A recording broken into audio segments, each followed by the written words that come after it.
मोदी, शाह और नड्डा के काफिले में गाड़ियां कम हुई। दिल्ली में मंत्री ई रिक्शा से चले। यूपी में 2 दिन वर्क फ्रॉम होम का आदेश। आखिर ये सब चल क्या रहा है? क्यों हो रहा है? पीएम मोदी चाहते क्या है? देश में इससे क्या होगा? और पीएम मोदी की अपील के बाद राज्यों और नेताओं ने क्या क्या फैसले लेंगे?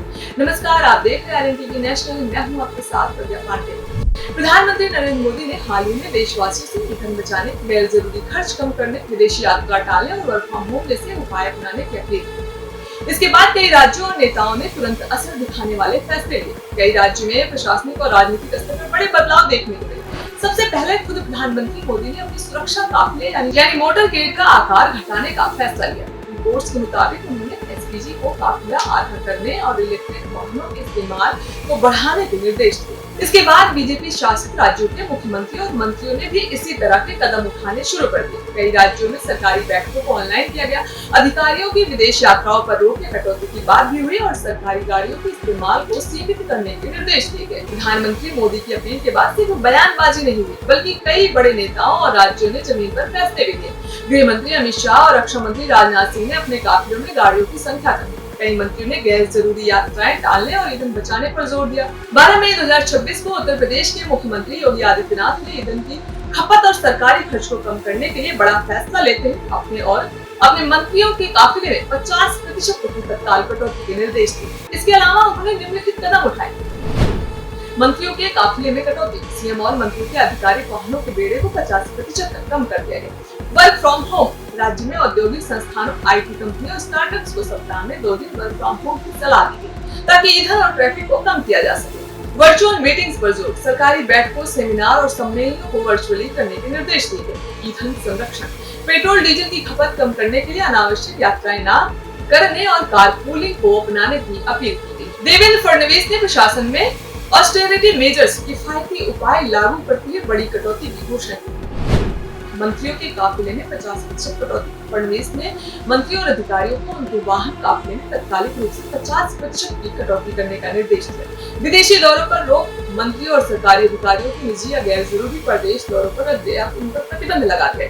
हवाई सफर पर नियम। सरकारी कामकाज के विशेष विमानों और हेलीकॉप्टर के उपयोग को कम किया गया और इसके लिए मुख्यमंत्री कार्यालय की लिखित अनुमति अनिवार्य कर दी। सरकारी कार्यक्रमों में कटौती। खर्चीले सरकारी कार्यक्रमों और विज्ञापनों पर भी लगाम लगाई जा रही है। वीडियो कॉन्फ्रेंसिंग को बढ़ावा दिया गया।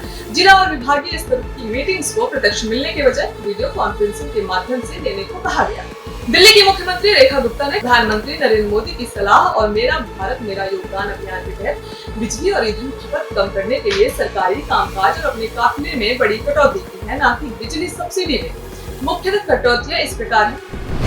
काफिले में 60% की कटौती। सीएम रेखा गुप्ता ने अपने आधिकारिक काफिले को 60% कम कर दिया है, जिसमें अब केवल 4 गाड़ियां शामिल हैं। बिजली ईंधन की बचत। सरकारी वाहनों के पेट्रोल भत्ते में 20% की कटौती की गई। Work from home.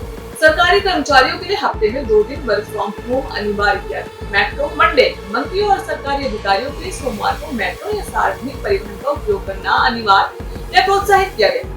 विदेशी यात्राओं पर रोक। अगले 1 साल के लिए मंत्रियों और अधिकारियों की आधिकारिक विदेशी यात्राओं पर रोक लगा दी। बीजेपी शासित अन्य राज्यों में भी इस तरह के कई अहम फैसले लिए गए। आप वीडियो में देखें, MP CM मोहन यादव भी मेट्रो से सफर करते नजर आ रहे हैं। यानी प्रधानमंत्री मोदी की अपील के बाद बीजेपी और NDA शासित राज्यों में एक तरह का फ्यूल सेविंग मॉडल शुरू होता दिखाई दे रहा है, जहां नेता खुद उदाहरण पेश करने की कोशिश कर रहे हैं। विशेषज्ञों का मानना है कि ये कदम केवल प्रतीकात्मक नहीं, बल्कि बढ़ती वैश्विक तेल कीमतों और पश्चिम एशिया संकट के बीच भारत की आर्थिक स्थिति को संभालने की रणनीति का हिस्सा है। प्रधानमंत्री मोदी की अपील का असर 2 स्तरों पर देखने को मिलता है। एक तरफ कुछ लोगों ने इसे राष्ट्रीय जिम्मेदारी बताया, वहीं दूसरी तरफ सोशल मीडिया पर मीम्स और आलोचना भी देखने को मिली। अब सबसे बड़ा सवाल, क्या प्रधानमंत्री मोदी की अपील पर जनता पर असर पड़ रहा है? इसका जवाब पूरी तरह हाँ या ना में नहीं है। देश में मिलीजुली प्रतिक्रिया देखने को मिली।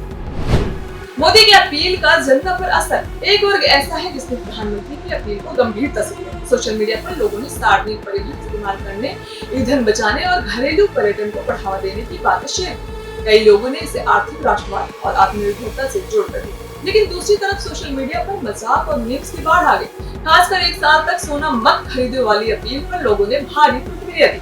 कुछ विपक्षी नेताओं और आलोचकों ने सवाल उठाया, जब जनता से पेट्रोल बचाने को कहा जा रहा है, तब बड़े राजनीतिक रोड शो और सरकारी कार्यक्रम क्यों जारी? इस पूरे मुद्दे पर सोशल मीडिया पर तीखी बहस देखने को मिली। हालांकि राजनीतिक विश्लेषकों का कहना है कि प्रधानमंत्री मोदी की अपीलों का एक मनोवैज्ञानिक प्रभाव जरूर पड़ता है। पहले भी स्वच्छ भारत, काली थाली, वोकल फॉर लोकल, हर घर तिरंगा जैसे अभियान में जनता की भागीदारी देखी जा चुकी है, इसलिए इस बार भी असर पूरी तरह नकारा नहीं जा सकता। हाल की गतिविधियों और बैठकों से संकेत मिल रहे हैं कि सरकार आने वाले दिनों में आर्थिक सुधार और ऊर्जा बचत, प्रशासनिक शक्ति से जुड़े कुछ और फैसले हो सकते हैं।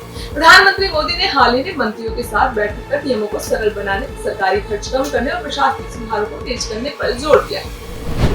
संसाधन बचत की दिशा में बड़ा कदम, सरकार ऑस्टेरिटी मॉडल यानी नियंत्रित खर्च और संसाधन बचत की दिशा में आगे बढ़ी। ऊर्जा संकट और वैश्विक हालात को देखते हुए ईंधन बचत, आयात कम करने और घरेलू उत्पादन बढ़ाने से जुड़े फैसले सामने आ सकते हैं। सरकार पहले ही रेलवे, ईवी और डिजिटल वर्क मॉडल को बढ़ावा देगी। इसके अलावा ईज ऑफ डूइंग बिजनेस, प्रशासनिक सुधारों पर भी बड़ा फोकस हो सकता है। कुल मिलाकर प्रधानमंत्री मोदी की अपील के बाद देश में एक नया फ्यूल सेविंग मॉडल उभरता दिखाई दे रहा है। कहीं काफिले छोटे हो रहे हैं, कुछ मीटिंग्स ऑनलाइन हो रहे हैं और कहीं वर्क फ्रॉम होम को बढ़ावा दिया जा रहा है। अब देखना होगा कि यह सिर्फ एक शुरुआत है, आने वाले दिनों में देश की प्रशासनिक और आर्थिक व्यवस्था में और बड़े बदलाव देखने को मिलेंगे। फिलहाल के लिए इतना ही। खबरों के अपडेट्स के लिए जुड़े रहें RNTV नेशनल के साथ।